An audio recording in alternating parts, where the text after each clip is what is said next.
Bam, bam, bam. He or she said, cancel this damn show. They hate it. What? Hold on. Wait a minute. Make black hair great again. Hold on. Wait a minute. Now, woo. We're coming. Get our check. Cheryl Morrow, the one, the only, the hair oracle. What I did was Red Dot, and then we also had a cosmetology school instructor in the chat, Miss Denise West, Michelle Allen, Miss Foster. Dang, I missed your name. It's always nice to see Miss Foster in the chat. Michelle Allen, you know how much we love you too. What? About a whole lot of peace. Cheryl, you order that in a bag of chips. Let me do your hair. Hey, what's happening, blacks? How you guys doing out there? Look at Cheryl the Pearl. That's the one with the eyes with the curly hair to make your nature rise. Ding, ding, dong. Ding, ding, ding, ding, ding, dong. They don't know about sequence. They too young. They too young to know about Cheryl the Pearl and Edge. Of the world. They don't know. They don't know. They don't know what's happening. Good people, y'all know who it is, right? It's me, your homegirl Ladosha, right? A.k.a. Key Lolo. And then y'all knew who that is over there. That's right. It's Cheryl Morrow, a.k.a. not the, but the. That's right. The Hair Oracle. And we are here rocking out 133 episodes. It's going ham in the land. We're talking about, I think it's 15 games. The Cavs is like on fire. The Cavalier, I'm sorry. I mean, I'm not a sports fan, but I do have my Cavaliers hat. Rashida and I, we ordered us some Cavalier. We gonna rock because the Browns, we ain't gonna talk about the Browns. But in the meantime, let's give it up for the Cleveland Cavaliers. That's right. The 15-0. Now, they say this has been done before. I'm not a sports enthusiast, so please don't ask me who did it. But for right now, we're feeling ourselves. We are definitely feeling ourselves. All right. Okay, y'all got a little something. We got a little something. It's very entertaining. Let me entertain you. I'm like, girl, we ain't entertaining. We playing ball up in here. So big up to the Cleveland Cavaliers, 15 wins. That is no small feat. Whatever. Sure, like whatever. Well, I mean, I'm just saying. I hope you. I know y'all be proud of your little team. My little team. I see it's sunny in San Diego. Look at me. I'm about to get jealous. Absolutely. Always. It's about to get cold. It's breezy, but it's breezy. Boy, that breeze. But look at that. But look at that sun. Look at that. So what's up, Miss B? What's up, Mabel Red? How you doing? Miss B says, thank you for allowing my students to shadow you. They are so excited. They talk about you all day in the classroom. Oh, let me just tell you, Miss B, she's thanking me. Miss B, I'm going to make a video. We're going to play it on Thursday so everybody can see how these young kids from Shaw High School and Bedford. We do have a graduate from Bedford who actually works in the hair salon. When I tell you these young girls have taken over, sure, did I not send you a picture of how they're just like yes, taking over? You did. Yes, you did. They was all up in there. So here's the thing, Cheryl is very staunch on her position that hair salons could also be learning facilities. They can. And you know me, I'm like, they can and they should. So you know what's happening, right? It's turning into that. And so it's amazing. She'll be seeing stuff. And I be getting mad, y'all, because I hate when people always be right and their last name ain't right. And my last name is Wright. I'm a hater, man. I feel like I should always be right just because my last name is Wright. But anywho, Cheryl truly is on to something when she's talking about, the things she sees that's good for the industry, good for you guys, the consumers, Appreciate and it. of course, good for the people who work in the industry, which is why we have the Afro Hair Science YouTube channel. If this is your first time joining us, welcome, Facebook, welcome That's LinkedIn. right. Welcome YouTube, of course, and then welcome Instagram. Again, we are 133 episodes in. The name of this podcast is affectionately called The Dumbest Shit That People Say About Black Hair. And we got something good for y'all tonight.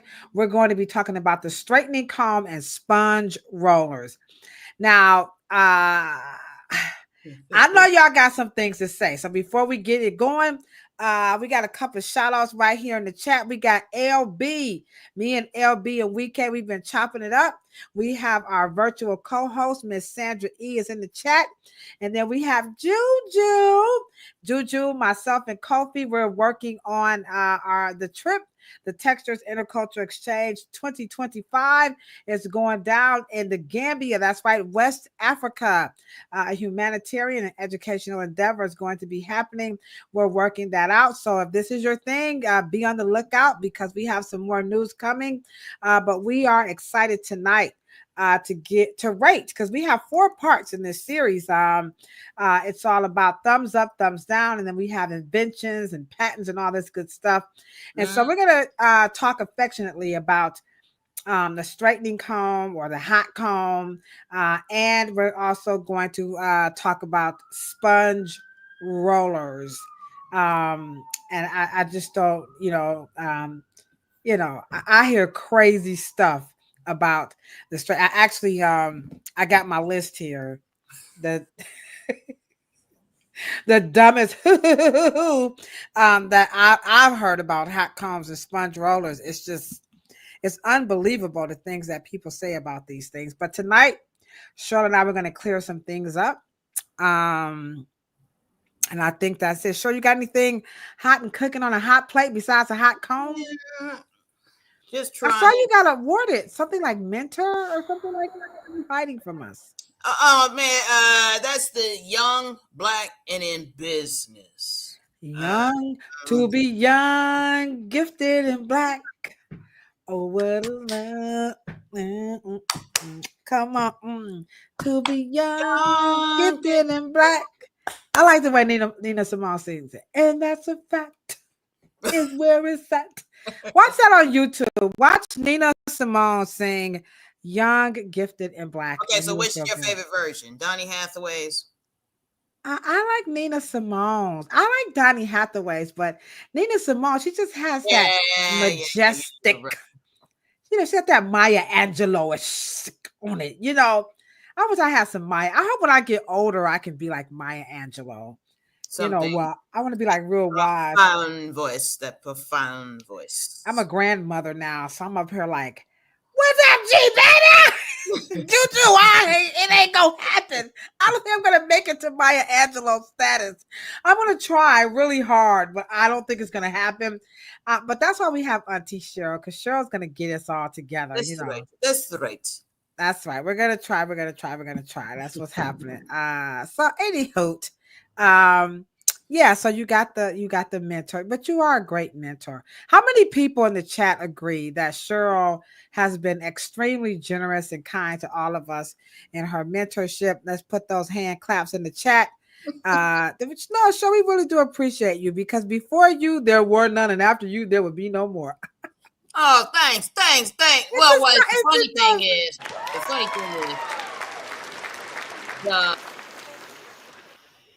we have a interesting relationship. So he would come by the office, and I have a funny story. I hope I'm gonna try not to roast his ass that night, but he tried a fast one on me, right? Mm-hmm. So I let him get almost to the threshold of the door, and I said, "Roosevelt, come here." He was like, "Yes, Miss Morrow. Yeah. How can I help you?" I said, I said it was $4 and something cent per bottle, right? Yeah. I said, but it was an 8-ounce. Why did you bring in? So he gonna pay me here, and he's always proud. He pays his bills, right? Boom. I said, but you brought in a 16-ounce bottle. I did. Son, you're gonna have to get up earlier than that, bro. You're gonna have to get up earlier than that. So he wanted to double the amount of product But for it's the same. but For low. he But tried low. to right. You try to pull that fast with an, and he was like, "Oh man, wow, snap, okay." Come on now. Come on, good game. I like good game though. He almost had it. Hey, my daddy said, "Don't hate the player, baby. Hate the game." You know, he was like, "There's no need to ask. I'm a smooth operator." But I will say that he was a good study because he was a good sport. He took it on the chin all the time. He did. Yes. But thank you. I appreciate it. Yes, no, we appreciate you. I mean, I could go on for days about how much your mentorship has meant for me personally and what it has done for the industry. I mean, like this podcast right here. This is how the podcast came about, was just the information that needs to be out here, and what my former supervisor Terry Ali would call responsible leadership. We need responsible leadership, like now more than ever. I don't know if you heard about the politician in Detroit that was he spoke in the lobby about, you know, guns, the right to bear arms, whatever. And I don't think I heard about it, no. Oh, anywho, go check it out on Roland Martin. But anywho, he was making his point that the reason that they were like saying, well, we don't want guns, is because I guess they feel like people who carry guns are mostly white people, and that they're just picking on the white people, when in reality, it's the Sub-Saharan, yes, the Sub-Saharan, Niggers. He put the R's on it. Now, I hope he don't get caught out there walking around. I just, you know, one of the things that people will say, and speaking of hip hop, right? And people would say that Suge Knight was really not the most feared. It was MC Hammer. Because MC Hammer and his brother, which was a businessman, well connected, and because, of course, Hammer didn't go to no parties. He wasn't down with all that foolishness. He was down with his crew, the 100 and some odd people that was it. Yeah, MC Hammer had a posse. Y'all remember that now? And so he would just travel so deep that before, you know, you did something, it was one of them coming around the corner like, what you doing? You know, the point is that, like you said, when you do have responsible leadership, everybody else that's down with you, yeah, they down with you. You know what I mean? Yeah. And, yeah. His name, let me get it for you right. His name is Avi. All right, let me get this for you guys. Avi. Oh, you mean? Oh, yeah. He was the white boy. He was in there. Avi Rachlan. Yeah, Avi Rachlan, pro-gun advocate, drops the N-word during testimony to Michigan Senate committee. And you know what? Nobody said anything. They were just like, carry on. Is America trying to have like some type of civil war situation? I hope not. I mean, I hope that. Come on, y'all. Let's just be honest. I think they know something that it's almost like when they say things, it's almost like they know something we don't know. Yeah, it's like that we need to get the memo. We need to get the memo. We need to really understand what these folks are scared of, what they're afraid of, so we can get on the same page with it. Because obviously, we're living in two different realities, for sure. Two different. They're afraid. They're afraid, and we up here trying to just go pay bills. But those two worlds are not going side by side, because obviously they over there panicking. We taking their jobs, but everybody, they are just scary. Well, how many of you in the chat have heard the term incel? Like Cheryl used that word on me last week. Has anybody on Instagram, LinkedIn, Facebook, YouTube, have you ever heard of the term incel? Now, I never heard of it until you mentioned it to me. What was that, last week? And I'm like, what you talking about, Willis? So this is a word that they're using to describe this young man. Like that. Mm-hmm. Yeah. So as we move into our 133rd episode about thumbs up, thumbs down on that straightening comb and sponge rollers, enlighten some of everybody in case they don't know, because I didn't know. What is an incel? Because that was jaw dropping for me. So, because this man fits that situation here. Right. These are, they're Gen Zers, and they are, they need a lot of help. They're looking for the government to help them. And they perceive the world moving too fast, too liberal. And they are upset and frustrated at the high competition of other groups. And a young man sent me an article even dealing with how people are not voting necessarily or politically identifying by race, but they are identifying by class. And I think that you and I were talking about the importance of tribalism, especially for 46 million Black Americans. And I think that if we focus on what we do well, and the more we try to melt into the pot, the more dangerous life is going to get. So are incels, are these dangerous people?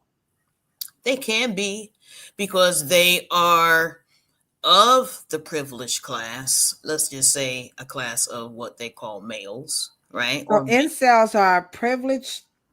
Of the privileged class, mostly are these men. Right, but they perceive themselves as having nothing, disadvantaged, marginalized, and they are actually feeling what most European people feel in the room of diversity. And so this is the kind of young man that feels that DEI has taken something from them, that people of color are taking something from him. So incels are quasi well-to-do people who are threatened by, or just privileged class, right. Regardless of, just white males who are part of a group that is in somehow they feel that they are mistreated and overlooked. They're frustrated, and they usually express this through violence. Yeah. And this is different from xenophobia. This is not the same thing as xenophobic. Yeah, because the incels could be young boys. But can young boys have xenophobia? No. You could clinically say it, but this is the term collective xenophobia. It usually applies to an individual. Oh, okay. Incels is a collective, is a body. Oh, wow. It's a group. Right. Yeah. So there you have it. Like that young man with the barbershop incident. Okay. Yeah. He was African American, but it's still an incel. Wow. Yeah. Right. And you said this is really specific to men. Right. And of a certain generation. Wait, Juju. Juju said they can't get no A double cricket, Letty. They can't get no sex. That is part of the problem, because so they take their anger out on women. Oh my God. Right? Really now? they feel that they are not. Now, you guys Google the new Donald Trump family photo. If you guys just Google that and click on images, You said put in what now again? the Donald Trump, the new Trump So type family in the new Trump family photo. The new Trump family photo. Oh gosh, here we go. Okay. All right, let me put it up. Here we go. Hold on. Oh, I don't know where she going with this, guys, but I swear we're going to be talking about these rollers in a minute. I'm getting a little. Hold on, Juju. Let me take your comment down right quick. Wait a minute, right quick. Let me cancel this. I want to get her. All right, guys. I'm going to bring up the new Donald Trump family photo. Okay, let's see what it's looking like here. All right, Cheryl. Here we go. That second one. So this one right here. The second one. The brown looking one. How about this one? The second photo. Yeah, that's this one here. I mean, I can't see it, but okay, yeah. So what's wrong with the family? Oh, did you put it up? It's up there. I mean, to make it bigger. Oh, okay. Because I can't really. I mean, I see a bunch of photos, but it's 1, 2, and when you click that number 2, what's different about it? Okay, let me click it, y'all. Let me open it up. Ooh, here we go. I don't think it's gonna let me. No, you can't. Well, if everybody, I'm trying to see. It won't enlarge in it. Okay, no problem. Okay. So what is new about the photo? What sticks out to you about the new Trump thing? Right. Who's that to the right? With the boy. Oh my Lord. Hold on, guys. I see it. Say it ain't so. Hold on. Let me pull it back up. I'm sorry I can't make it bigger, but feel free to go on to your Google and you will be able to see. But let me pull it up so you guys can see. What is this for real? Oh my word. Okay, here we go, guys. All right. Right here. Is that Elon Musk? Yep. Elon Musk is a part of Donald Trump's family? He is now. And wait a minute. Why is he? They said, where is Melania? Melania is not in this photo. Wait a minute. The funny thing is, why is Elon Musk in the front, in Donald Trump's son in the back? Like, wow, that's very Anywho, well, what they say, only in America. Only in America would you do something like that. That's quite interesting. I know JD's ass ain't there. All right. Well, there you have it. That's the new very, very interesting. All right. Okay. So let's get ready with some couple of current events. So that was some not what they call it, not necessarily the news, but it was news enough. So here we go. Here I got a couple of current events. You guys are gonna love this one. Man. First things first, off the rip. In case you didn't know, it's about to get cold here in Cleveland, but over in Canada, the hair freezing competition has been canceled. Check it out. Bam! Oh, yeah. I usually like to enter that here in Cleveland. I'm like, a hair freezing competition. You get in the hot springs, and then whatever your hairstyle freezes into, that has been canceled. So if you plan on participating in that competition in the winter, it's not going to happen because it is unseasonably warm. Okay. Not necessarily the news. I thought that was kind of funny. All right. This one I find very interesting. Amazon is going to launch fixed pricing on hair loss treatments. Yeah, they're saying for the next, I think for the next 6 months, any of your hair loss treatments are going to be a 24% off.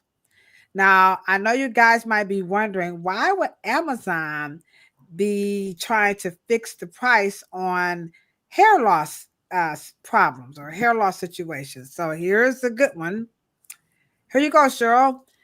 50 million people have stopped buying luxury brands like Dior, Burberry, after broken promises to consumers. So apparently, in the world of hair loss or high end hair care products and shopping, consumers are like under thrilled with spending a lot of money, but they're not getting anything for it.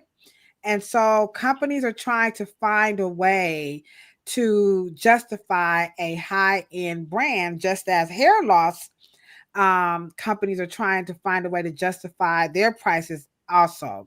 So, and I know you talked about this several times about outpricing and, making these things so elaborate. So I know you're not surprised to hear this, but any comments about the future of luxury brands where things are so expensive? It's like, well, how expensive can a bottle of cologne or a purse, what are your thoughts on that? Hair care, well, hair loss products would come under hair care. I just don't think the marketplace has gotten the luxury part right. No one, obviously, with all the money that women, especially Black women, spend on products, because the higher the price point, they think the quality is better.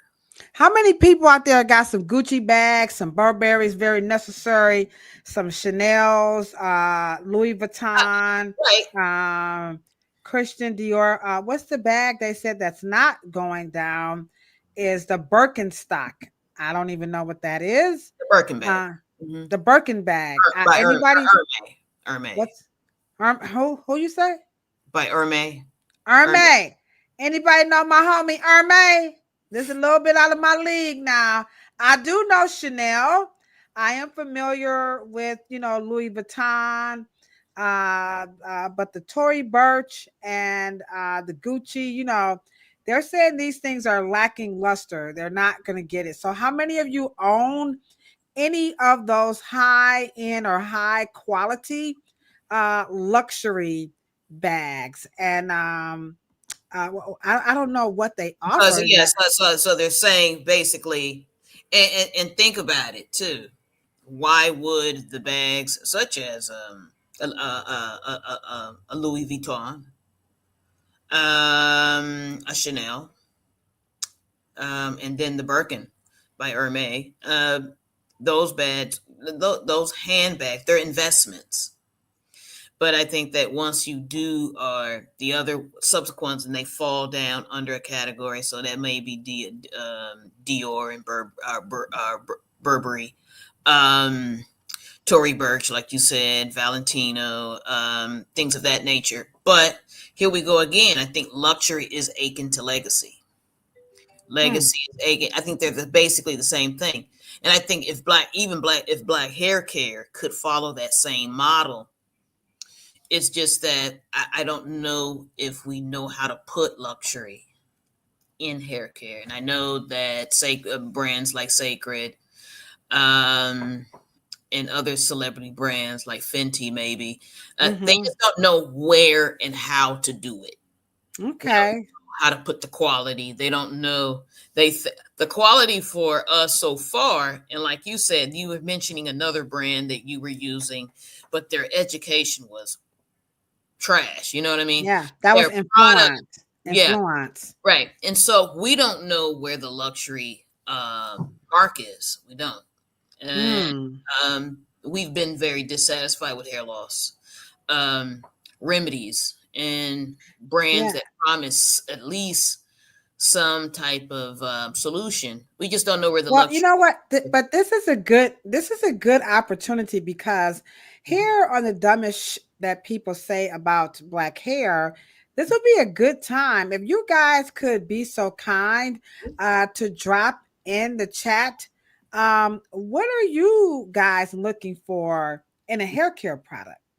Because apparently in this article, this is where because they are paying high end researchers, if that's such a term, but that's what the article says. They're paying like, for top of the line researchers to try to help them figure out what more they could be doing. And short of just customizing a purse, or a scent for each individual person, which they said that's just impossible to, make a purse for each individual person. That would just be astronomically, I guess. And fragrance. But what would you guys be looking for out? Because to me, I mean, aside from just the name or the story that goes along, like I like the Chanel for the Chanel story, because that sister did the damn thing, you know what I'm saying? But I would just like to know from everybody on all the platforms, what makes you buy a certain hair care product? Or what would you be looking for in that sale? Because I mean, we can always argue, soap is soap is soap is, well, and once again, fashion, beauty care, beauty culture, food as well. You're talking, all of that is basically coming from Black culture, Black plantation culture. And we as a people, we don't study that. And so even soap is not soap, candles are not candles, because we're the ones making that stuff, right? And we were the labor force. But when it comes to us doing so, we don't know where the luxury mark is, because we didn't invest in like the historical kind of history of who we are and what we made in this country. So we don't know. When we do it, we're doing it for the entrepreneur story. That we pulled ourselves up and we did this and did that. We don't really realize that American life, talking about home goods and kitchen goods and things of that nature, Black folks was right in the middle of that, inventing and creating and making soap and all that, because none of that, a lot of that stuff did not come from Europe. Even during the Great Migration they didn't bring that stuff. Black people created that stuff. Well, now this is very interesting. Over here on Instagram, what's up? We have Kefele, the one and only, the king of lock. We see you, Yate. It's always nice to have a homegirl Yate with us. We got my BFF. What's up, La Smooth? Because you definitely got something to prove. And then we have Fatu is rocking it out with us from the Gambia. And so Yate is saying that we are the ones that were doing it. But this is, I find this is somewhat in a pickle. To me, I'm just going to throw my 2 cents in the conversation, especially as we move into the topic. We are 133 episodes in, and tonight it is about the dumbest shit that people say about straightening combs and sponge rollers. And Cheryl and I are going to say, do we give either of these tools and apparatuses rather a thumbs up or a thumbs down? Okay. But I would agree with Cheryl, and I just wrote down what you said. And I find this as a cosmetologist, I think for me, it is the key to my success, because I always tell you I'm not the best hairstylist. But like you said, in the telling of the story, I think it's the history that gives it value. And I think that when today's consumers go to shop according to the new narrative of this solopreneur, this rags to riches, I was a single mom, or I was out to joint. I was a former drug dealer. I was the first Black this and the first Puerto Rican that. Right. I think that is losing the consumer. I think because at some point, I think the consumers are like, absolutely, they're expecting quality. They're and expecting what's your point? What's Yeah. your point? Okay, you went to the joint. I need a little bit more. Yeah. And you guys let us know. Let us know. You know, Oh, hold on. I'm sorry. Pause for the cause. Look who's in the chat. I saw you, LB. Bam. Oh, What's man. up? Look at Danny. Look at Danny. I'm getting my teeth fixed for you. Look at that, Danny. I'm getting my teeth. Danny, I'm getting my teeth fixed for you. Can we give Danny a big round of applause? That's right. Hey, don't let that picture fool you, because he really looked like that shit for real. Whoops. We're going to get flagged. You got so nice to, it is. So nice to have you with us this evening. It's good to see you, my brother. This is a really good show. I like the way you're building this. We're trying to right now, as we discuss straightening combs and rollers, because this is definitely something that belongs to us. But I do find that I think for me and my success as a cosmetologist, it's in the telling of the story. Because remember, my career as a cosmetologist was built out of people who had no information about hair, because those people did not have their parents. You know what I'm saying? So I had my demographics was from a different, sect, if you will. Okay. And so now you're talking about, we think that when you talk about the richness in the history of a pair of clippers or a beard oil or a hair product, and I think Yate is definitely onto something. I think you're going to get a different kind of a consumer compared to the ones who are buying the trend. And I think, and I'm asking you guys in the chat, what are you looking for when you buy a shampoo, a conditioner, a hair oil? Like, what makes you buy that product? Is it because your mom always, like toothpaste? I use Crest because that's what my mama used. Right. I use Dove because that's what my mama used. I don't even look at any other soap. I just, my skincare is now Catlin Naturals. But I like her story, which is related to history, now that you've mentioned that. So go ahead, Cheryl. No, and just in terms of us as Black Americans, how we were the commerce force. We are the only people in the United States who were on boxes and canisters and bags and syrup bottles and things of that nature. So our whole essence is truly the foundation of American culture and American commerce. Because if a black face was on a tobacco canister, or our face was on our likeness, or our image was on a syrup bottle, white America actually believed it was better. It worked better. Darky toothpaste. Why would a dark person be on a toothpaste? Because of the contrast of their skin and their teeth. And white Americans always thought that black people's teeth were whiter than their teeth. Okay. But that's a whole nother story. But just think about how the influence of our power in terms of consumer power. And I think that 67% of European and Asians, and I think 48% of Latin America believe black folks control their choices when we make something popular. Now, you take that into trying to build when we make a soap versus when we make a shampoo.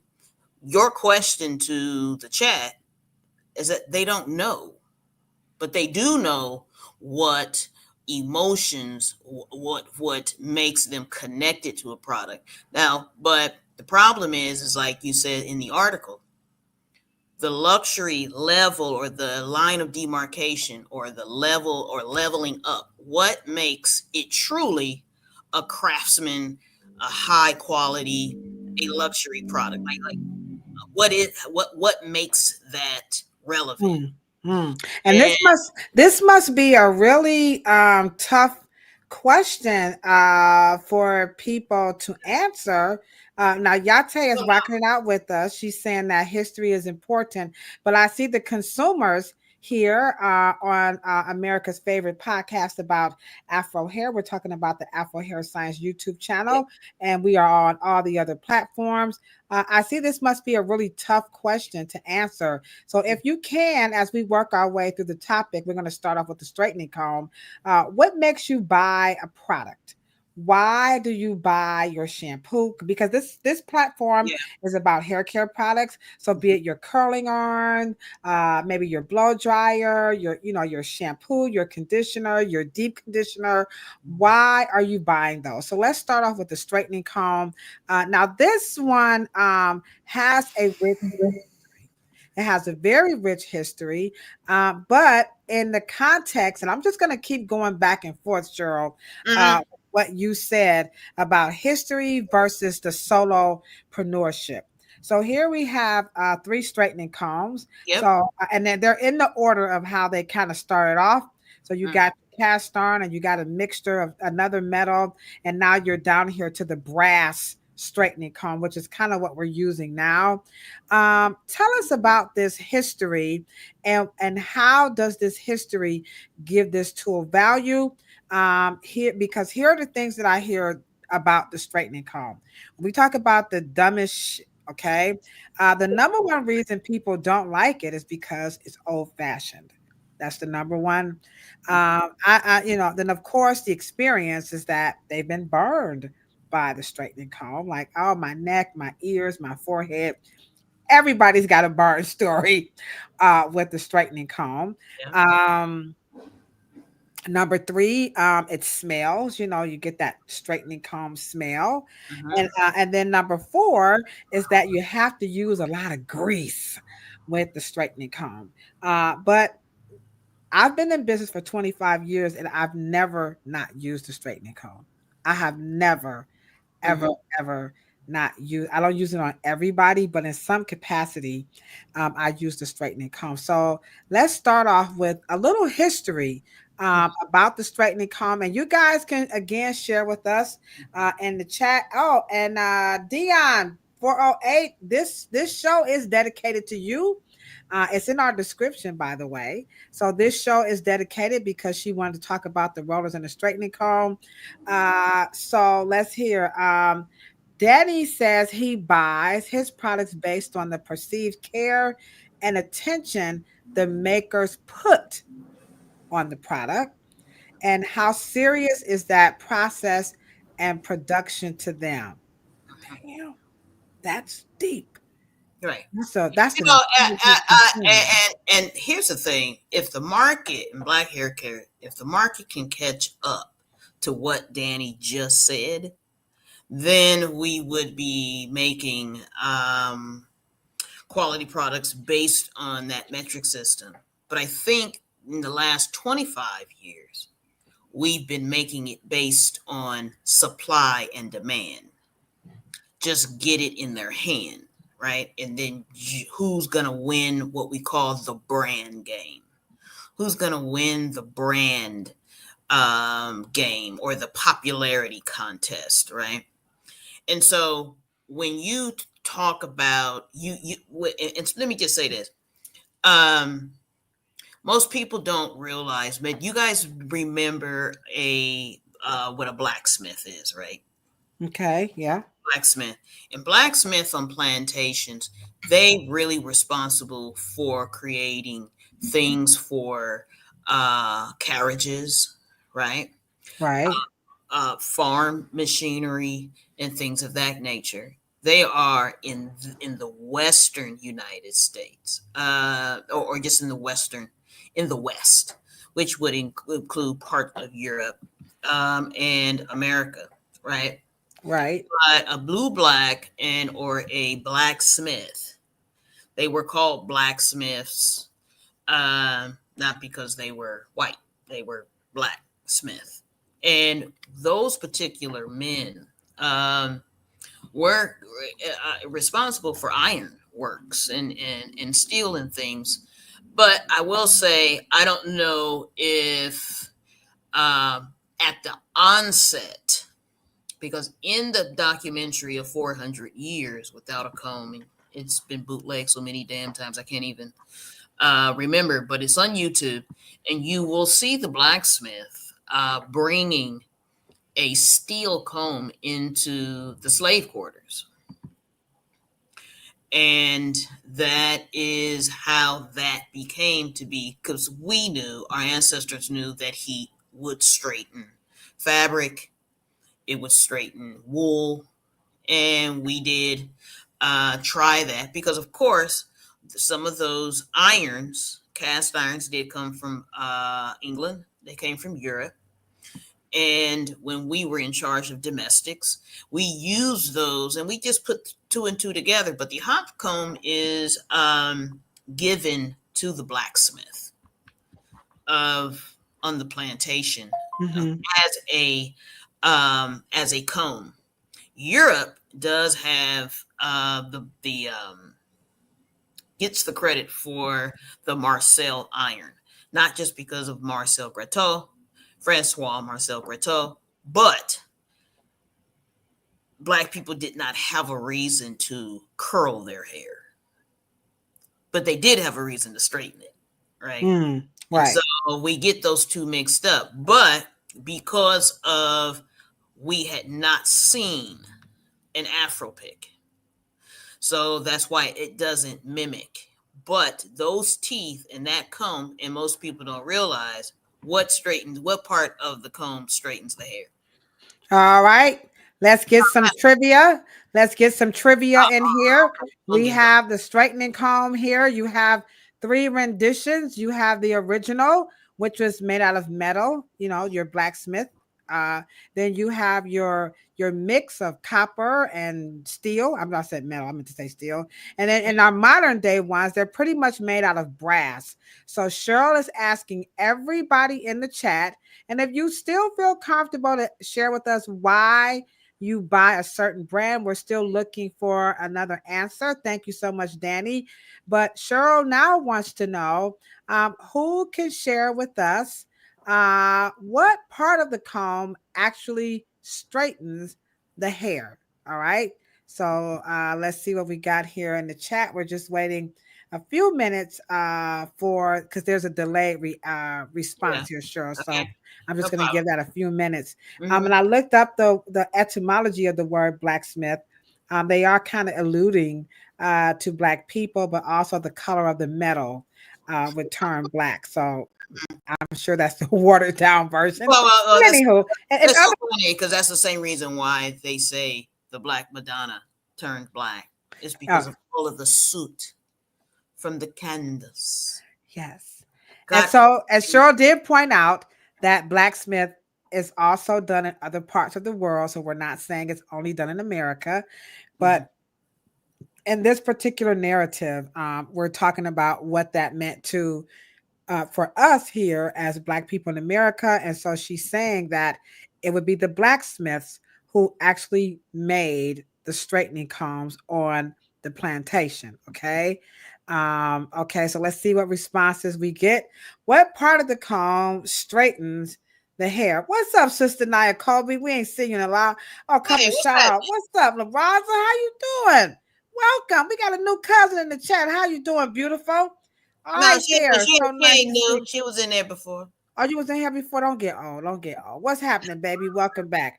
All right. What she say? What she say? So we have 2. So we have Sandra E. says with a lot of confidence, the back of the comb. Okay. Dion says the back of the comb. Okay. LB dropped in and said, I think it's the back of the comb. All right. LaRaza said it would be the teeth that straightens the hair. Okay. And Sister Nia Colby says what makes her buy her products are the recommendations from her hairstyle. That's a good answer. Okay. So she's buying. Okay. All right. So all you old school that answered the right way, Y'all tell LaRaza it's the back of the comb. All right, so let's get Dion was like, that's why I wanted to do this one. I know Dion. I know. So Dion and everybody in the chat, and that is why we are here, right? We are here to give some of that history. The more you know, the better decisions that you can make. So when you talk about the straightening comb, number one, it's old fashioned. It burns. Some people say it doesn't really work.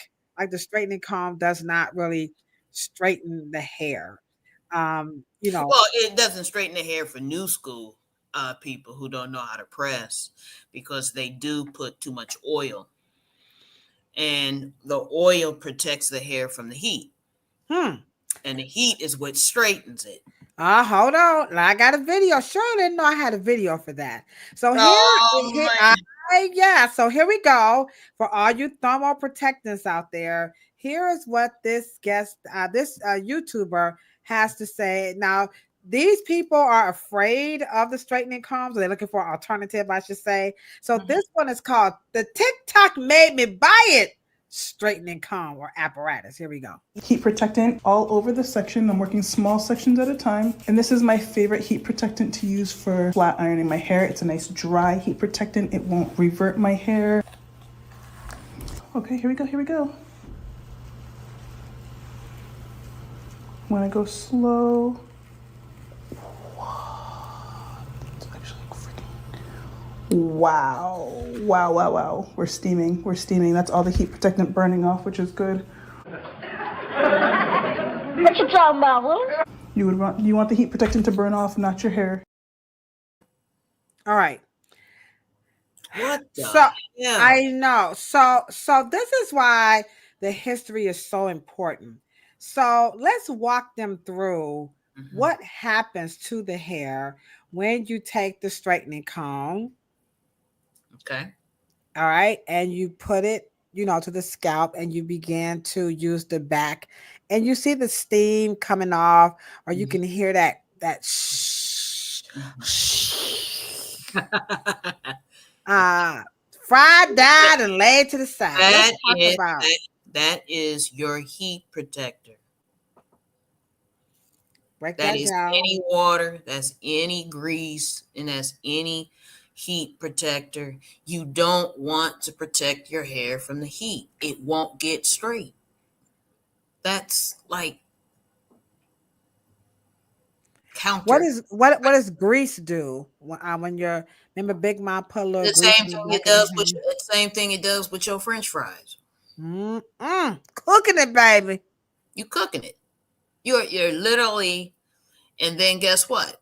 The more wetness, the more vapors, the more smoke. You only get smoke, right, when there is water or there's something wet. That's why when they're putting out a fire in a house, you add water with fire, you get smoke. And so you only want the heat at the level of where it's straightening and silkening out. You don't want any resin. You don't want anything between the heat and the apparatus. And I know you guys have heard, and it's such a consumer, really unfortunate, because it's such a irony. Like, it's almost so false to put something on that it's not going to stand up to the heat. It doesn't have. Do you guys know in order for something to protect your hair, it cannot be good for your hair if it's going to protect you from something so hot. Okay. And if you understand that you want motor oil in your car, right? And so you check the viscosity of your oil before you buy it. And you say, well, I want that 60 weight. All right. So you put 60 weight, and the more weight in the oil, it usually goes for older cars, right? because the engine is older. It gets hotter and it gets blah, blah, blah, blah, blah. You don't want it burning too fast now. You can't use the same principle for hair. Mm-hmm. You can't use the same principle. You only want the natural element, which is heat, right? And you want the comb in the metal or your hair. And protein, guys, loves heat. It gets silkier the more you go down on that, the shinier those cuticles get. Mm-hmm. Now, can you get it too hot? Yeah, you can. But you can do that when you do it with chicken. I just want to say you can do that with anything. You got to know what you're with doing. iron. Yeah. So my point is that you don't want to start cooking and frying and making all of those resins and smoke and scent and cooking that fragrance. You don't want to start doing that. And I don't. And once again, guys, I'm just going to be honest. I'm sorry, natural hair care world. You just didn't know what you were talking about. And let me just say this. The girl that's in the video, she wasn't even straightening her hair. Yeah, I was going to get to that. Yeah. But you can use a little oil. Now, when our parents were pressing our hair with a little Vaseline, you can use the oil if you want to. Yeah, but all I'm saying is when I press, I don't put nothing on it. I put the oil on after. Yeah. And that, of course, remember now, when our parents were using that, you did have people who went a little grease heavy, but some of that also was it was a fashion, it was a look where the hair was just greasy to, and then then they press the hair with no oil, and then they did the curls with the oil, and they had it on the back of their hand. Right, to help it kind of conduct and to give it some grip. It was to make it take shape because hot hair can't curl. Yeah, if you look at some of the pictures and stuff like back in the 60s and 40s with the press and curl, they really wasn't so greasy. Some of that was just people like what Cheryl and I are saying who just didn't know what they were doing. I mean, there would be a slip up at home where sometimes your mom, your grandma would probably use just a little bit too much. And for the most part, they didn't just slather a lot of lard and a lot of pomade or hair grease onto the hair. So in the chat, if you're asking, do you have to put something, a lot of grease or something on the hair? You do, and I agree with you. You do want something on it because at that point, oil is a barrier. Mm-hmm. So if you don't want it to revert, you don't want that moisture and that humidity going in, and the oil stops it. Right. From making the cuticle want to curl back. Yeah. But you don't have to swim it is what we're saying. So for all of the people who are saying, excuse me, the straightening comb is too greasy and too this and too that. No, it's not any of that. It's going to always fall back on the user. That's number one. Number two, we did make the straightening comb. And number three, there is a way to actually use the straightening comb. And you don't. So I did a video. So I'm going to show you a little snip of a video that I did. Okay. Using the hot comb. Here we go. Then you're going to pinch the hair in a small section. The teeth will grab the hair and the back of the comb will press the hair. You see how I gently turned it in? Now don't turn it in too much or else you're going to be fried, dyed, and laid to the side, okay? So that's how you press the hair. You can add more oil as you see the hair silk out. So again, you're going to pinch it. The teeth will bring the hair together and the back of the comb will press the hair. Don't go too fast or else you won't, satin out the texture. Okay. All right. So now I was Cheryl. I'm not real on the grease because remember when you're using these tools and stuff, you're doing them in layers. When you look at the other, when I say layers with the heat, because first you're going to get it satined out and then you'll come back through. Like Cheryl said, I'm going to add a little bit oil afterwards. I'm not putting so much on there and because that's just That's just the way we did it too. But I get it. Everybody has their own way. The purpose of this, when we're talking about the dumbest shit that people say about the straightening comb, as I hope you all are learning, is that people, number one, they don't know the history. Number two, they're not using it properly. And then number three, you have so much disinformation, like the young lady in the video saying she sprayed the hair with a thermal protectant. She talked about the smoke, and then the hair wasn't even straightened out.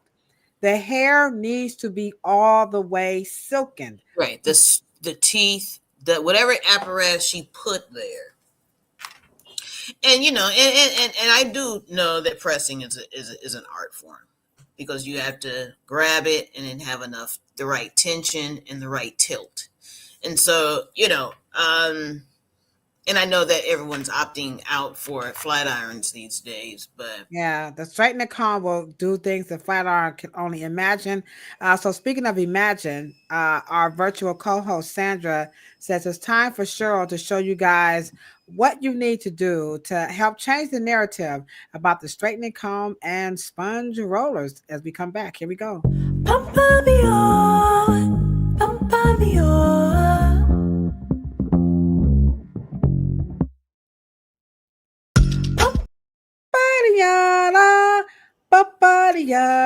All right, so hit that thumbs.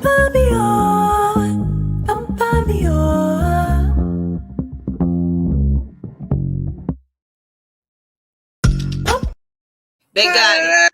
They got it. All right, I got 2 times. All right, so that was a flash 2 times situation right here. So go ahead on and hit that thumbs up. We hope you guys are learning that you can use the straightening comb. You can call it old fashioned. You can say that it burns, it smells a lot of grease, but what you're finding out is that is going to be on the user. The history behind it, like Cheryl says, is that it was created on the plantation by blacksmiths, and that was to remove the texture from the hair. Would that be acculturation or appropriation? Because I know people want to talk about that. So go on, let me sip my big vodka. When they were straightening it, were they acculturating or appropriating? And we're gonna have this conversation one more time. We ain't go, because we keep getting new followers. But anywho, go ahead. Oh, okay, all right. Black people. Okay, so black human being got a big nose, lips, big eyes, and a badunkadunk, but I ain't gonna show my booty. Dark skin, black voice. You guys realize that there's a black voice. People can tell when you black. Word. Okay. You have a certain rhythm and tone and kind of a patois to how black people sound. And so when we straightened our hair, none of these things went away. So wanting to be white with just this does not make sense. Ain't gonna cut the mustard. So stop saying that. Right? Sorry. So this, now wait, and it's so funny. I want you guys to think about this. As much as you guys, and this is 2020, we're about to be in 2025, right? Right? Okay. 2025. And you needed a Crown Act. So it would not make sense that we could assimilate with this. So stop saying it.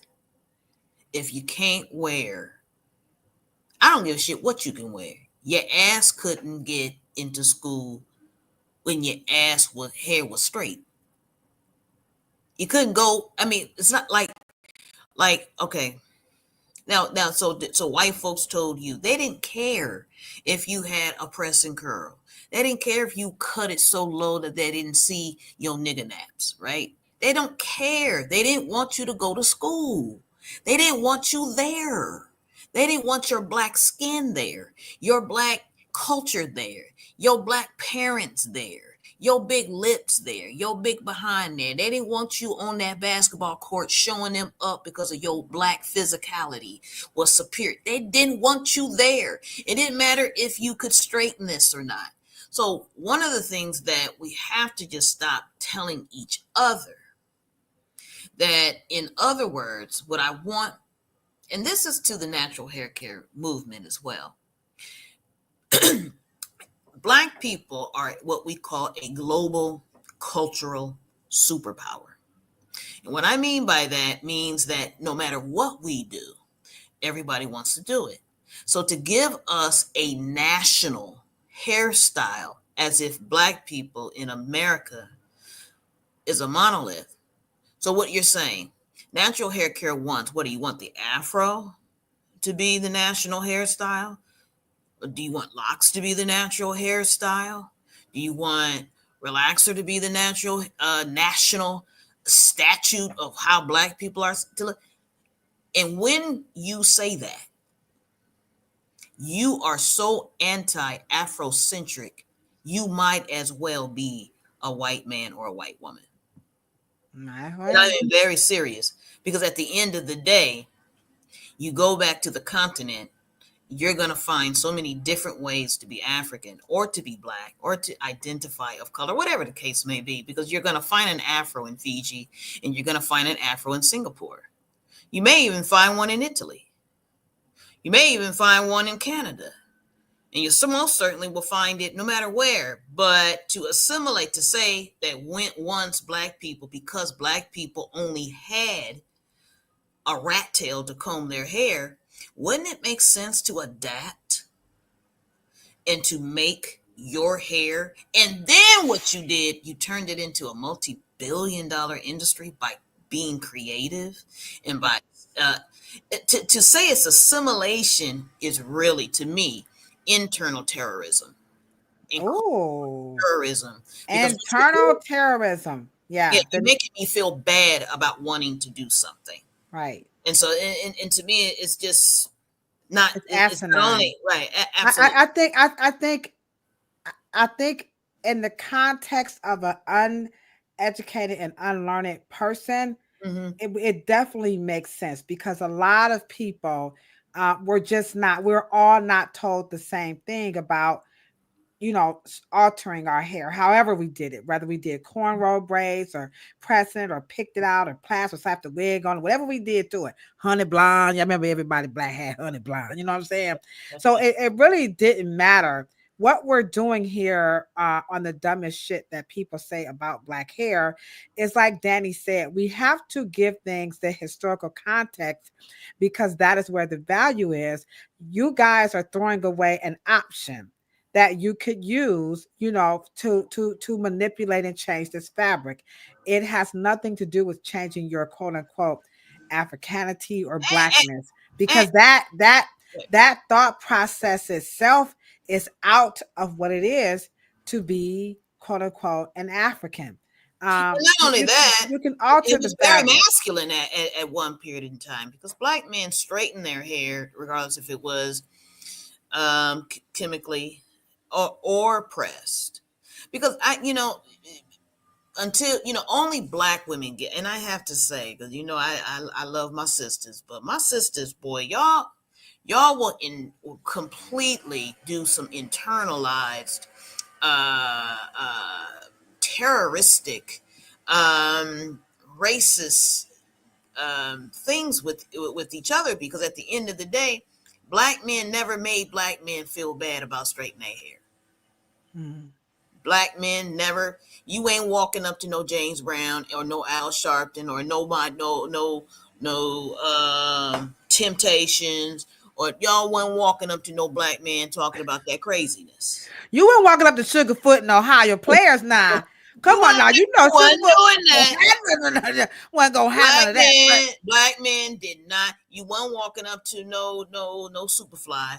You weren't walking up to no Pimp. You wasn't walking up to those men and Nat King Cole, and y'all were not doing that to Black men.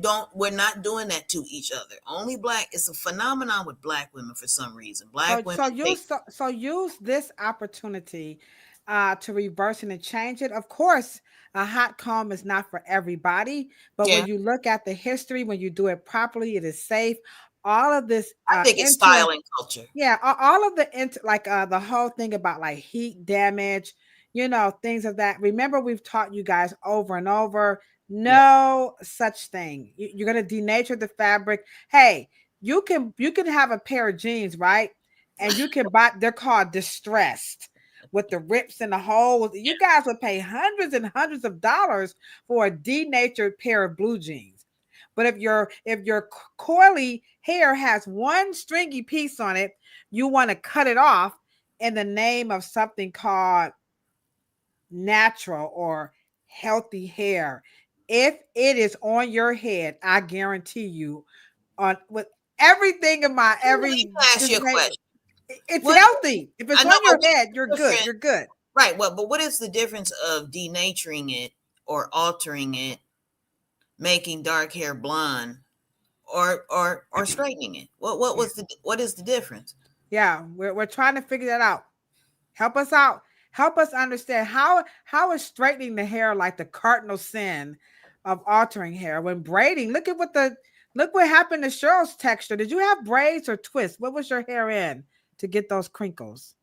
Oh, I ain't even washed it yet. I mean, was that a bun? Like this is pre-wash. I know, but wasn't it? You just washed your hair and that was it. Mm-hmm. All right, so you could get that same texture. You could braid it and get that.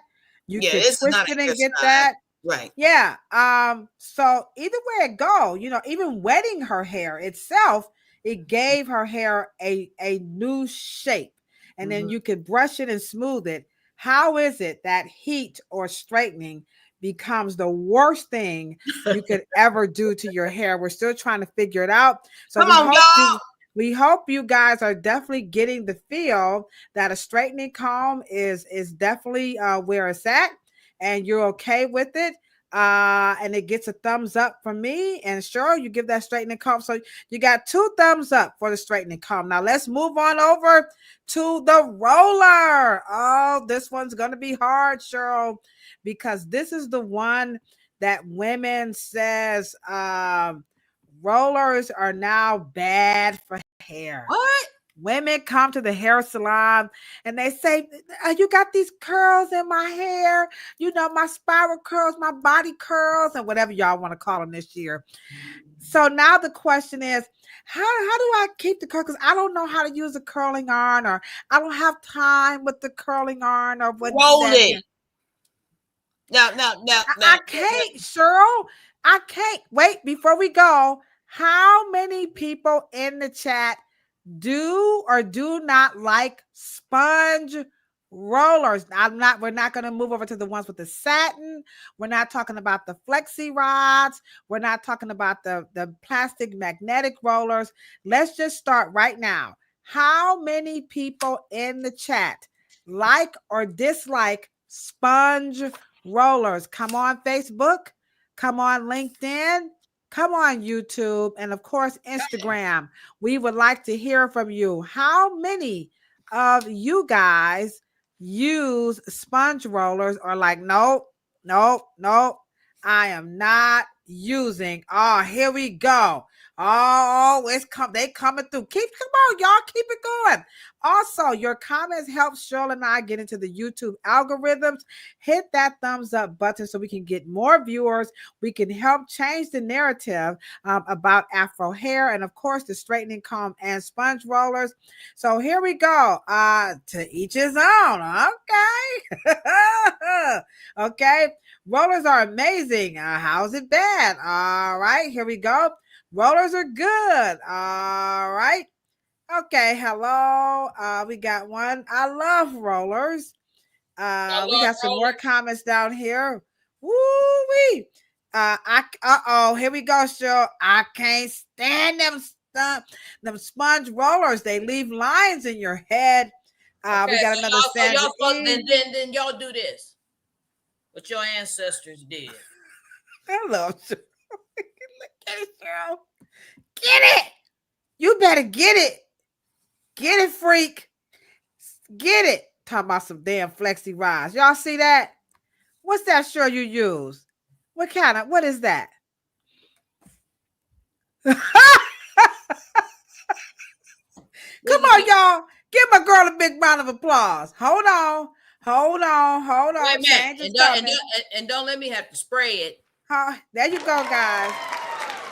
We keep telling y'all. Then just do what your ancestors did. Shut up. Just do what your ancestors did, and then boom. And then that's what they did. It's called the paper bag roll. Now, all they did was take paper bag, and all they did was just do it flat, and then just untie it right here. Y'all see that? All right. And then you just tie it all the way up here, or you just take it down.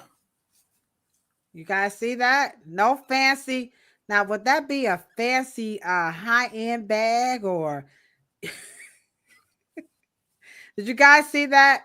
Okay. There you got it. Okay. There it is. There it is. They call it the paper bag method. They took a paper bag, boom, and they would all the way around, and then they would take this boom and tie it in here, boom, go to the next one. They only added the sponge because you can sleep in it. I was getting ready. Oh, you took. All right, here we go. Come on. Here you go. And why do they say this? Why do they think paper bags and sponge rollers take hair out? I just wanna. Well, you have to remember. We got you, Kay. Thank you so much, Kay. They have to remember. They're just saying because what is paper bags made out of? Wood. Right, wood. And so the wood is absorbent. So that's the point. The point is that the paper would take out the excess oil. Yes. Excess oil. Not the oil. Excess oil. Like you do when you do a fish fry and you put the stuff in the bag and then you got the grease at the bottom of the bag. You know, it didn't take the grease out the French fry. It just took the excess grease out the French fry. Come on, guys, you can do this. All they trying to do is your take your money. ancestors had the remedy. Now remember, we have these books, and I know you guys are still asking for the Morrow Calm. We're getting it up on that site, ASAP. Okay, so here we go. My book says, oops, that's the wrong one. My book says that it is time for a new conversation about hair. And then Cheryl's book, all right, Beauty and Myth, is about why Black women can't keep the hair that they grow. And then my book, like Cheryl's book, these are self-help books. It's time for a new conversation. What we are saying to everybody who's listening, either during the live or post the live, number one, hit the thumbs up button. Please do that for us right now. We would appreciate that. Number two, we don't want you guys wasting time and money on things that are tried, true, and trusted. So the sponge roller, Cheryl just took us through, was birthed out of the paper roller so that you can sleep in them. Right. When you talk about the crease that people are concerned about, the crease that happens on the hair, you know, when you comb it, it goes away. That's number one. Number two, you more than likely have too much hair in your subsection. So take out something. Now, you don't need a lot. Now, you don't need a lot of rollers, remember, because you're going to comb this stuff through. So if you're seeing the crease, it's because you have too much hair in the actual subsection. So I did a video. Here we go, Cheryl. I got them. We got y'all faded tonight. See how much, Cheryl, I love you? We have a video where we're going to show you how to use a sponge roller and do a pin curl. So Cheryl just showed you how to use the paper. It don't matter.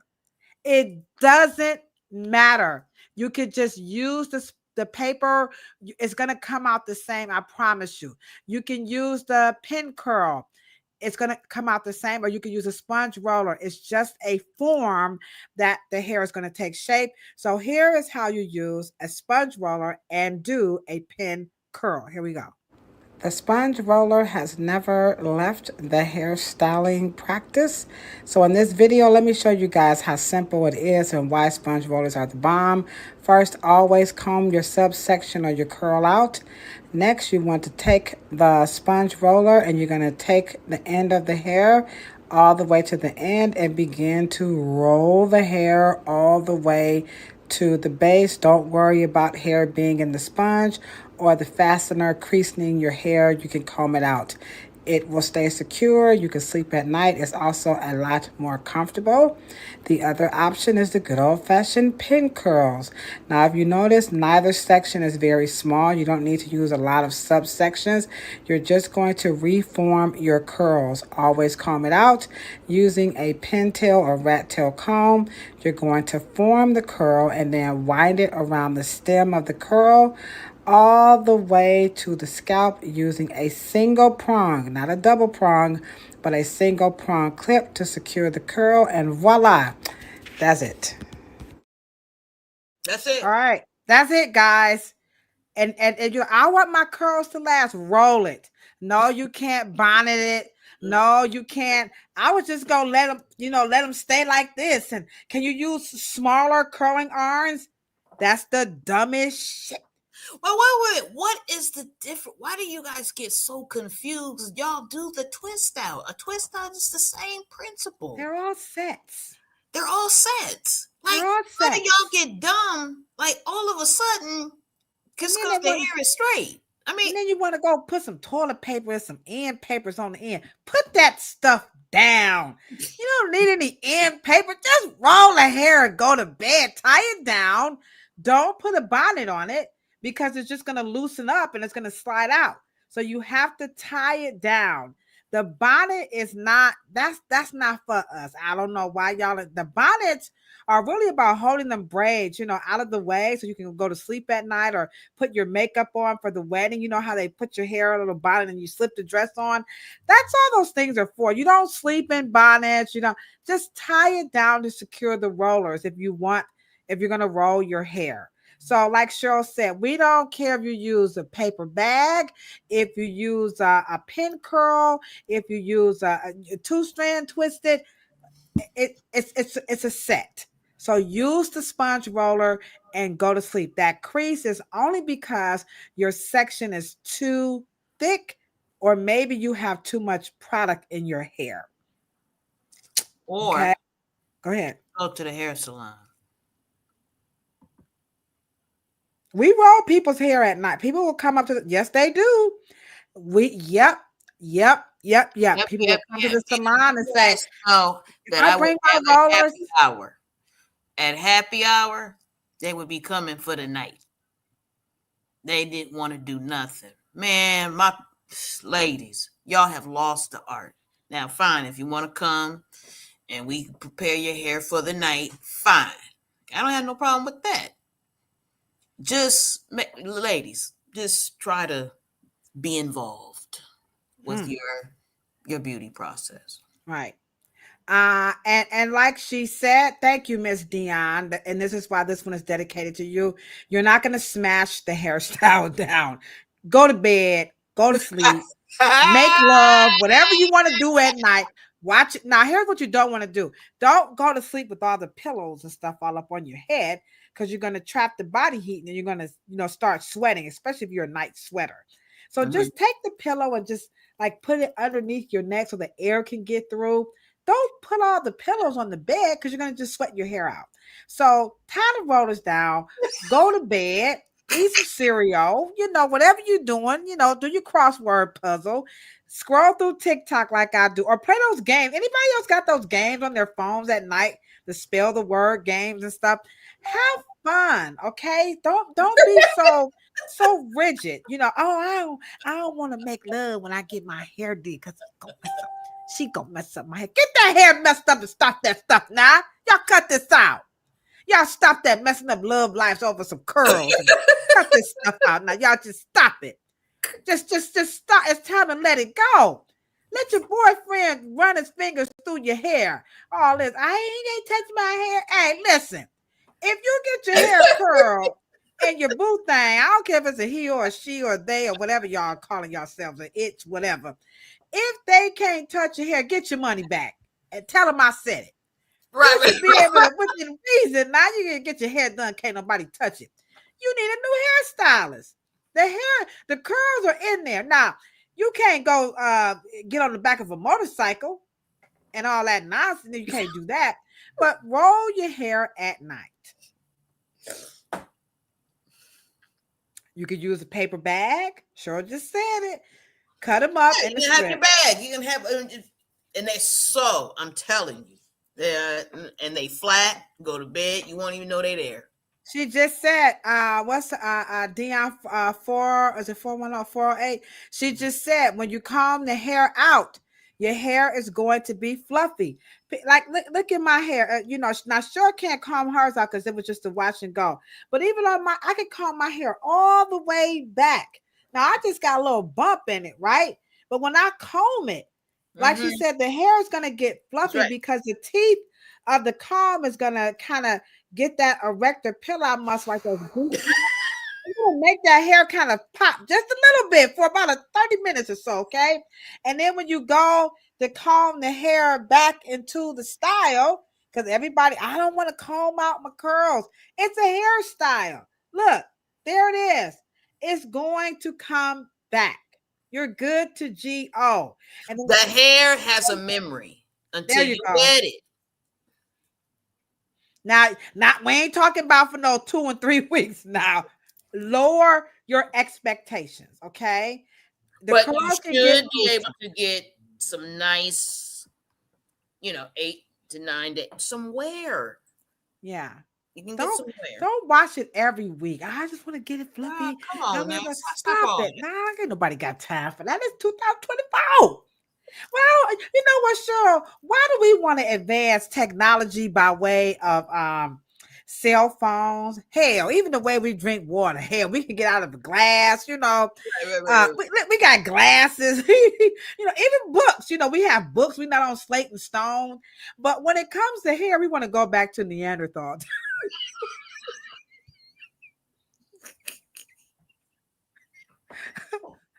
We just want to go back to putting a bone in our. Why do we want to go back to just oil and water? And people will say that, well, back in the day and in the Bible, ain't no hairstyling like that in no Bible. Quit making that up. The Lord said it's your crown and glory. You're not supposed to. That is not what they're talking about. Ain't no verse in the Bible that if you straighten your hair, you unholy. Just stop it. You ain't. What's that? I know I shouldn't be saying that. Well, it's that coat. It's a coat that's on. Well, wait a minute. Isn't heat natural? I don't know, Cheryl. They say it is. Let me just say this, and in some instances, in some of my techniques, depending on what is the circumstances, heat will heal. Actually, it will. I have stopped breakage with heat. Wow.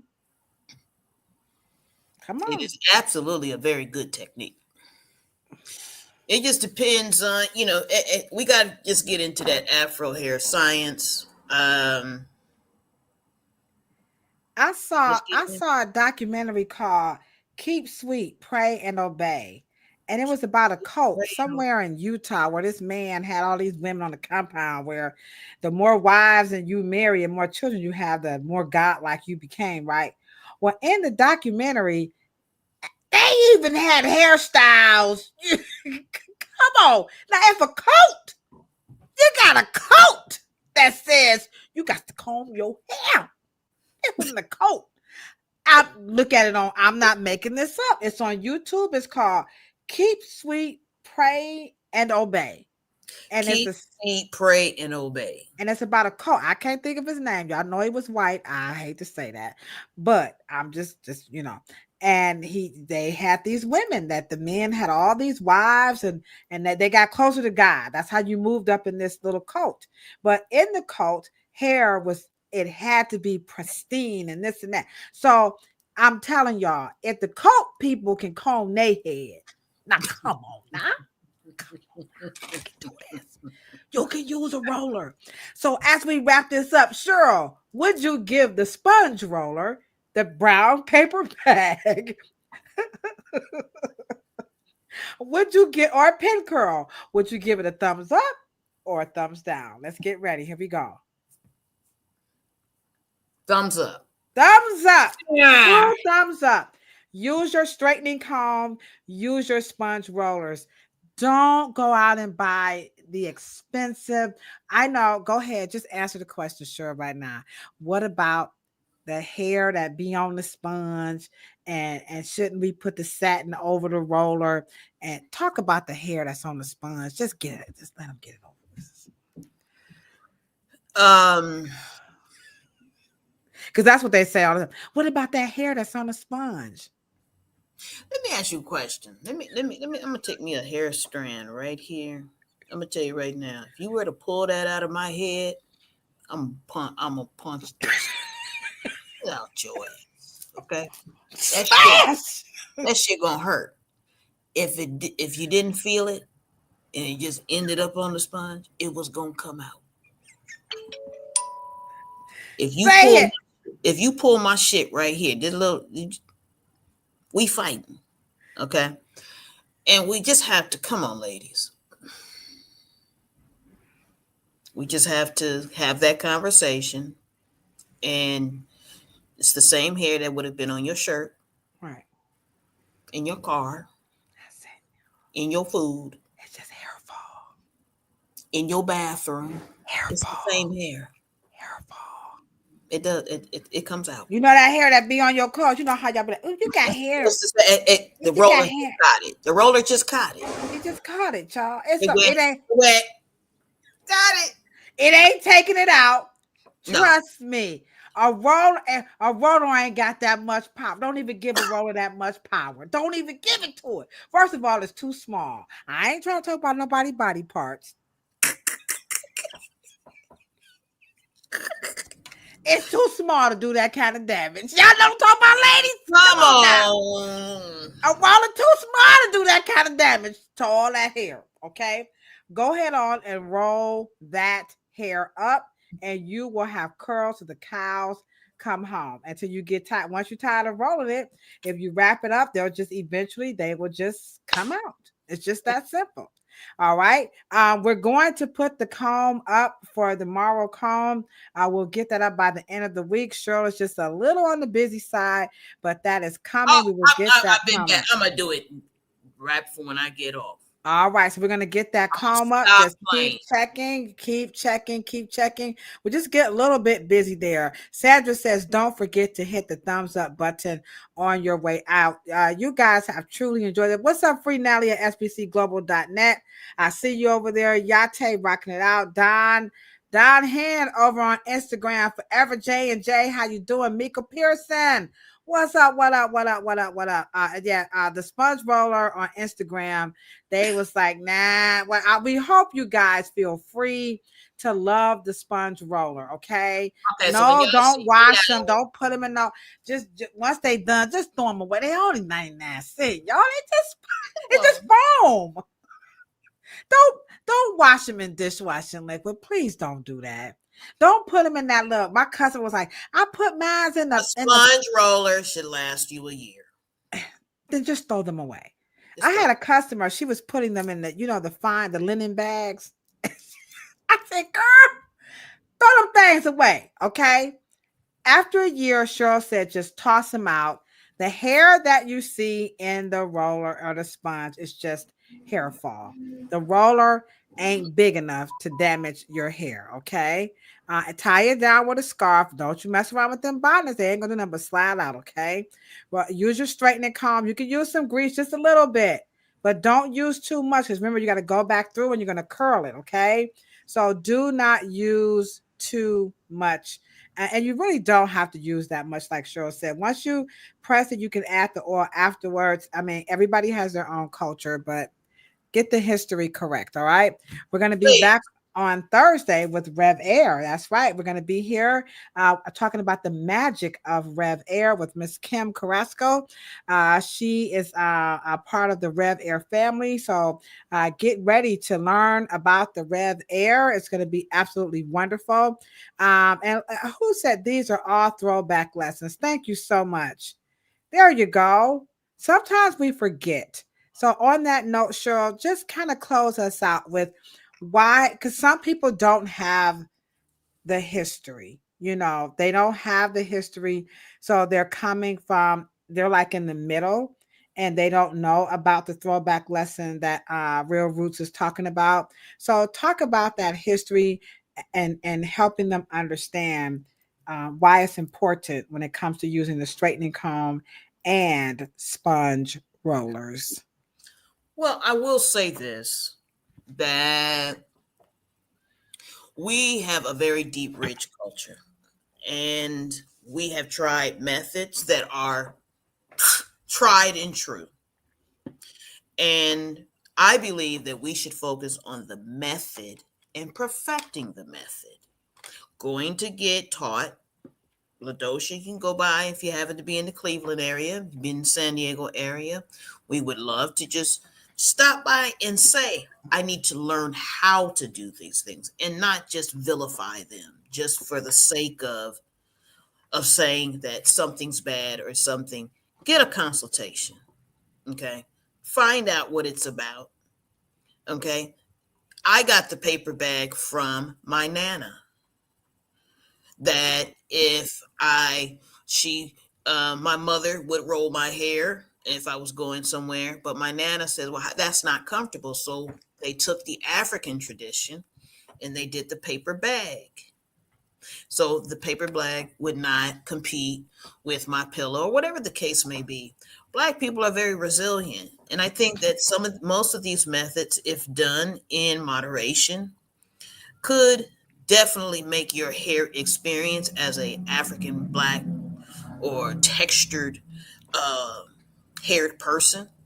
I mean, it's designed to give you such a variety, and it's supposed to be fun, and it's supposed to connect you to your beauty process via a conduit through your culture.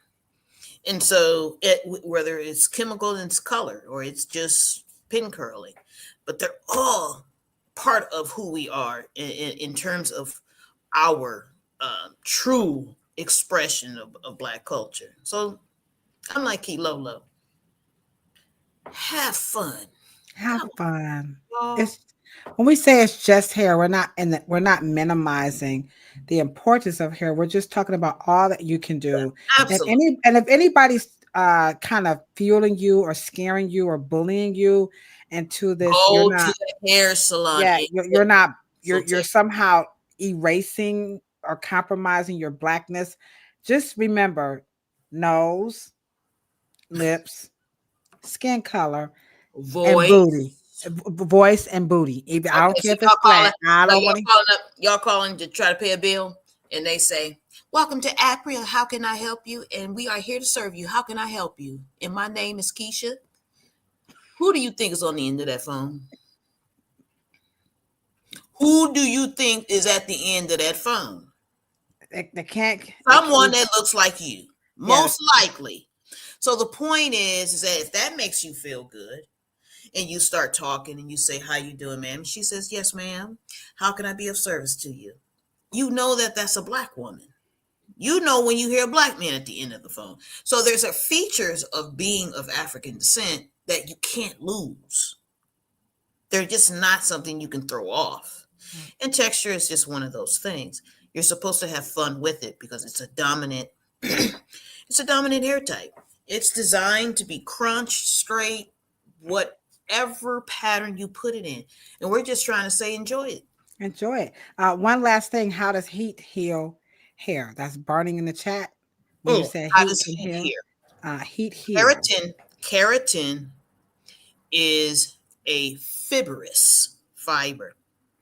And so what Dr. Morrow understood is that enzymes in certain types of proteins, they like, especially once you put them on and you don't use a plastic bag, you want them to adhere. And so enzymes love little cracks. It loves uneven surfaces. And enzymes love to go and hide. And so when Mr. Morrow understood that once you rinse them away, they're still there. And so when you would go over, either press it, it's almost like welding. Or like starch. Think of starch. Okay. It welds. Now, is it temporary because of weathering?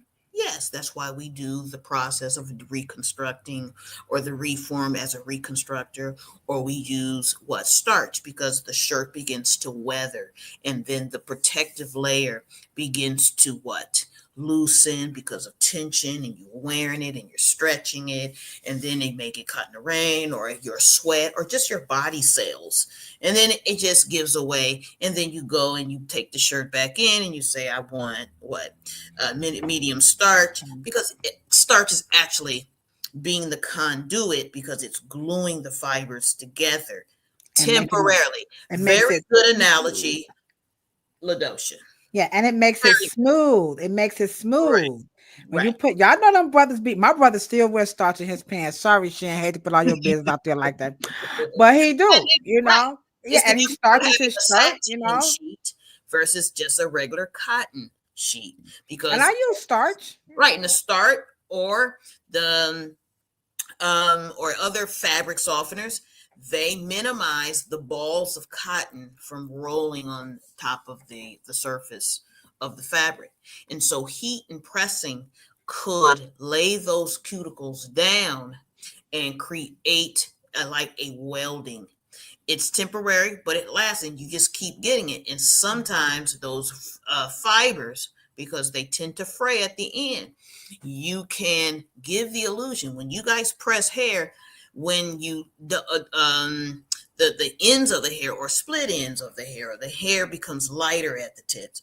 It can also close and weld those fibers that are becoming split. It will allow them to weather a little better Right. than if you were to just leave them natural and you guys just keep leaving them wet and putting creams on them and everything like that. So giving your hair a good press every 3 months or something can preserve the fiber because heat turns all of the subsequent cuticles in the right direction, which makes your hair shine because then it's reflecting. Once the hair begins to curl back up, it begins to swallow the light, and then your hair looks dull. But then, but just enjoy it, and regardless of whatever you do, just get a consultation. It's very easy to talk about this stuff, so you can get your mind right. Yeah, and the Reverence Design Team, we're not the only salon. Barbershops teach hair care as well. A lot of people think we don't, but we do. That is a part of our job. It falls under our commitment to public safety and sanitation. You know, so all of that falls underneath that. So clearly, you guys have most certainly enjoyed this particular podcast because you rocked it out with us the whole time. The chat stayed full. We appreciate your support. Again, don't forget to like, share, and subscribe. Share the content with your fellow cosmetologists and your cousins so that they can be free to roll their hair and use a straightening comb. It's all good in the neighborhood. We'll be back on Thursday with Rev Air. And I think our last one that we're going to talk about is going to be the actual blow dryer. So, which is going to be good because Rev Air is going to be up. So we're going to talk about the blow dryer. You know, the yellow bird. There's so many names out here for the blow dryer. So we're going to see what you guys think about the blow dryer and the hooded dryer. So we're going to do a thumbs up or a thumbs down on the blow dryer and the hooded dryer. We're going to give you the pros and the cons. Does it get a thumbs up or a thumbs down? All right. You guys have been totally awesome. Cheryl, I love you very much. Yeah, by the way, and y'all love heat. Stop lying, because y'all love to get in them hot showers and y'all love to wash your hair and rinse your hair out with that warm hot water. And y'all got them little hot, what's some things that you plug in? You know, little hot steam, hot heating pads. What do you think heat and steam is? Yeah. Y'all know y'all love that. Y'all love that hot stuff. What's up, Selena? I see you in the chat. What's happening, Black? All right, guys. Y'all have a wonderful, wonderful, wonderful evening. We appreciate you guys again so very much. And you guys just, like I said, y'all thebomb.com for helping us change the narrative about the straightening comb and sponge rollers. Go out, get you some. All right. Go and buy some new stuff. It's all good. Deuces. Oh, don't forget, make love tonight. Stop holding on to that hair. Don't be messing in my hair. Let her mess that hair up. Let her pull on it. And then go roll it up and go to bed. Leave that hair alone. Good night. Cheryl, you ready for the chit chat tonight? I'm ready.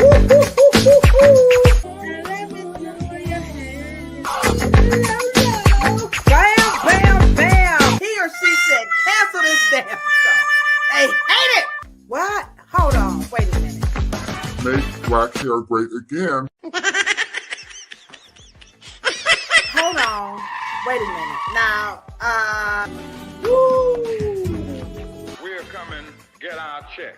Cheryl Morrow, the one, the only, the hair oracle. Well, I think it was Red Dot, and then we also had a cosmetology school instructor in the chat, Miss Denise West, Michelle Allen, Miss Foster. Dang, I missed her. Dang! It's always nice to see Miss Foster in the chat. Michelle Allen, you know how much we love you too. What? About a whole lot of peace. Cheryl, you order that in a bag of chips.